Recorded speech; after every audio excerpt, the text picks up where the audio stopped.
雙非嬰兒嘅問題困擾本港多時，衝擊醫療、教育同福利服務。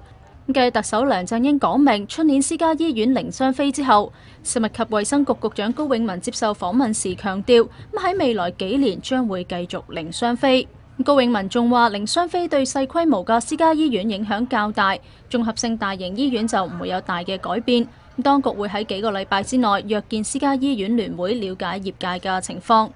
據了解，多間私家醫院金牛對策，其中近年轉攻產科嘅寶血醫院已經表明唔會打減價戰，正斥資翻新現有嘅5間手術室，日後專攻日間手術，例如內窺鏡、微創手術，增加醫療服務使用率，開拓客源。至於有山仔醫院之稱嘅浸會醫院，出年就計劃大減一半，即係將70張嘅產科病床轉為其他專科病床，加強專科嘅服務。另外，對於黃竹坑同大埔2幅私家醫院用地競投嘅反應冷淡，